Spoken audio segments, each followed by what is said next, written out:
Though his lifetime is still in its early stages. We'll see what he's got for us as his career moves on. But he earned the Bantamweight Championship of the World at UFC 207 by defeating Dominick Cruz. We are now joined by the champ himself, Cody Garbrandt. Cody, welcome back, sir.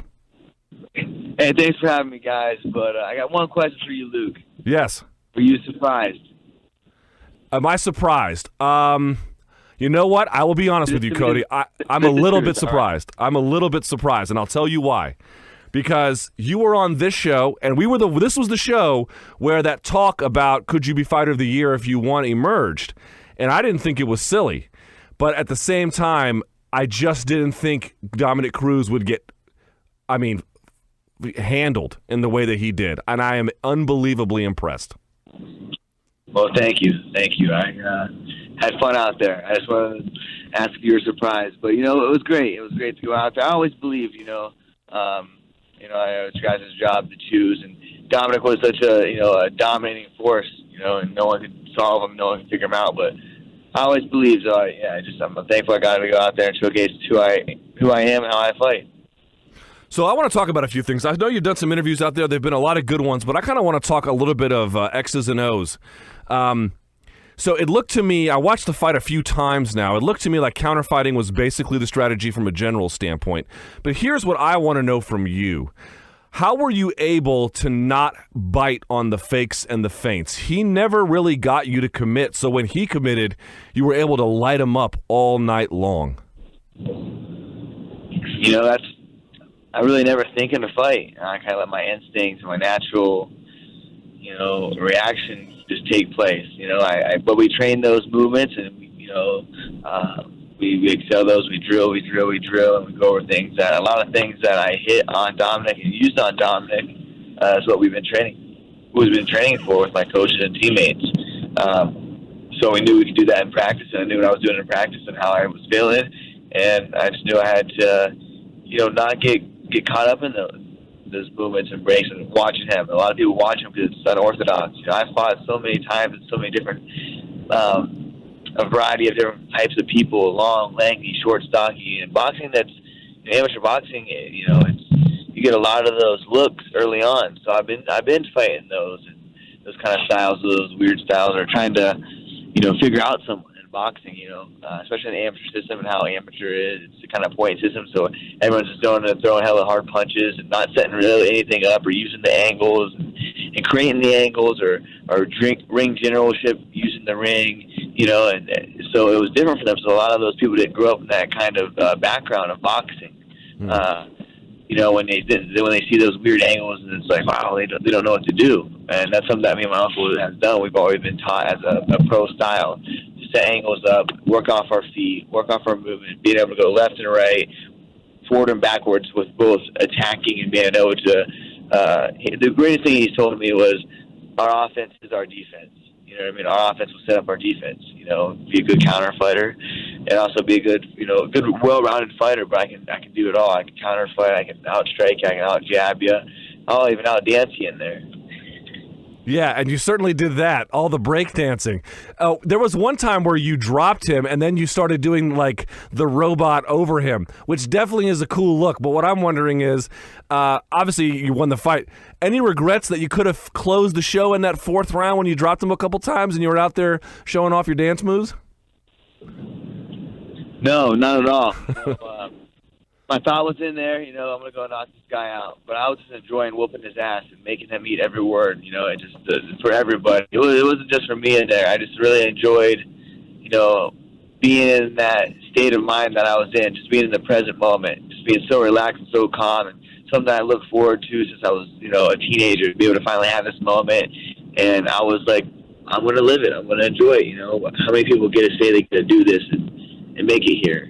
And for me, it was no emotions. It was passion. It was who I am. I'm raw, real, and authentic all week, leading up to the whole fight camp, the trash talk, all that stuff. It's just, I'm just thankful to be here. And I had a dream, and I've always believed. Even when I got knocked out as an amateur, or when I was in trouble, or when I, the journey to Team Alpha Male, I just was having fun out there. So I don't regret anything that I did to Dominick, or I wish, or I should have put him away, because I will stand strongly in, the rematch when my first prediction was I'd knock him out in the second round, and I will, the rematch. But I was enjoying myself in there, and I was glad I was able to show, the world, how I fight and who I am, a little bit of my personality. I'm just not some dumbass that Dominick tried to portray in the media. People started listening to him and believing him, and all that. So I just wanted to, show a little bit of who I was, and it was awesome to be able to finally, man. I don't know how many times I visualized giving that belt to Maddox, and some of that pushed me every day just to keep reminded that it's not just me in here fighting, it's everybody, and the sacrifice that everybody's helped me to get to where I was at. So that was me just enjoying it and being able to give a little appreciation to everybody that's helped me out so they could enjoy it with me. Cody Garbrandt joins us here on the Luke Thomas Show. Cody, I want to go back to the fight. I don't want you to give away the whole thing in case you do have to face him again. But as for someone like me who has at least some appreciation of technique, I'm certainly no expert.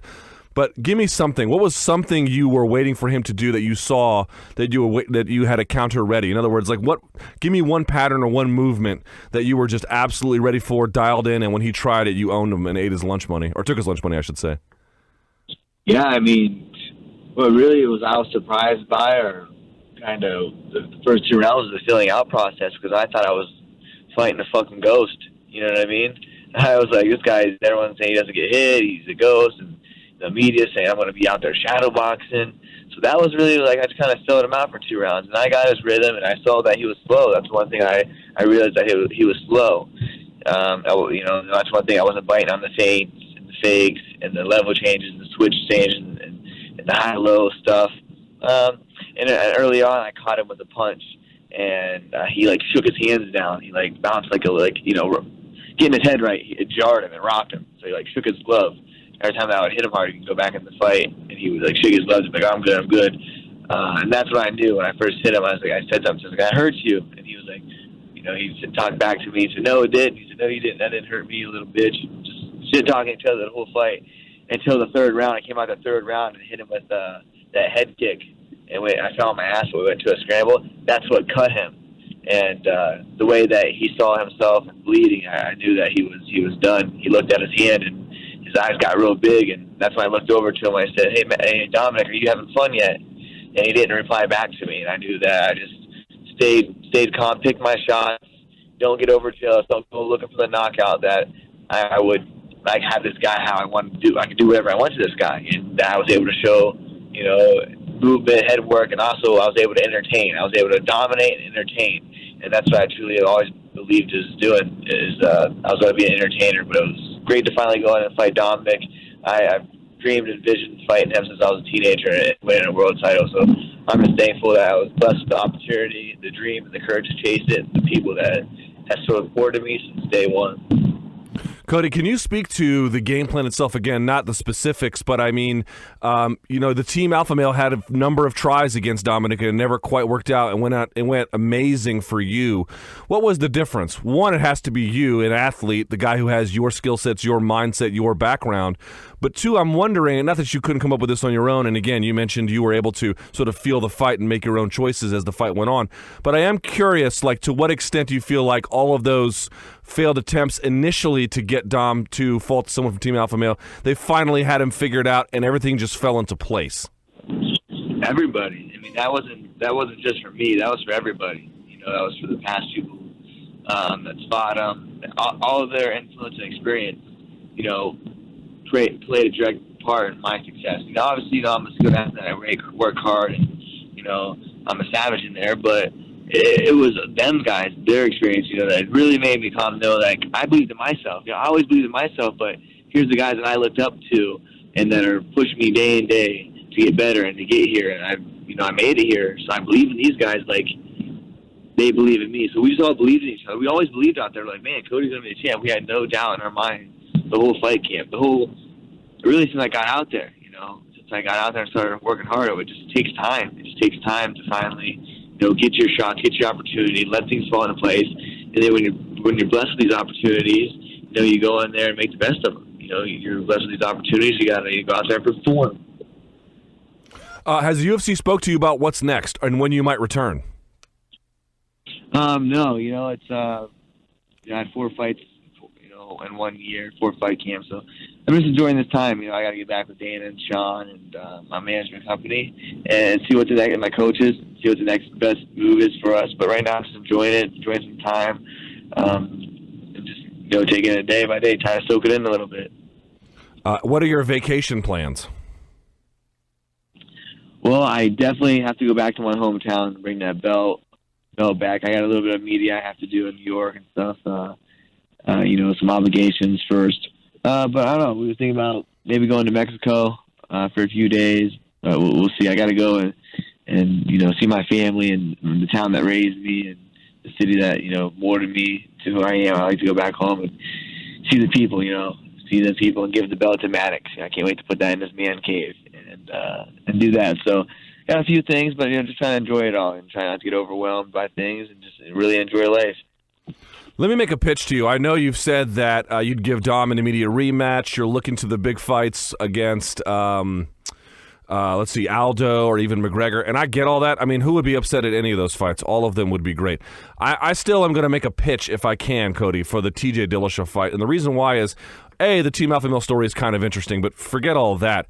I just like the matchup itself because a lot of people compare Dominick to TJ, but they're very different fighters, aren't they? And I feel like if you beat Dominick and then TJ, I mean, you're the champ now. You've proven quite a bit already, but it would say something extra. He's not some Dominick Cruz clone. He's his own guy. Well, Dominick Cruz beat him, and he had something that he failed to do. And I was whooping his ass when I was 1-0. I was knocking him out when I was 1-0. He wants to sit there and meet and say he made me cry. Look, man, I whoop his ass, and he knows that. I'm looking for the money fight. That guy is not a draw. He was never the world champion. Cruz never lost his title in there. He was walking around with a fake belt the whole time, saying that he was a champion. Cruz never lost his belt. No one's ever dethroned him. No one's ever beat him. He didn't beat him. I went out there, not only beat him, but I dominated him.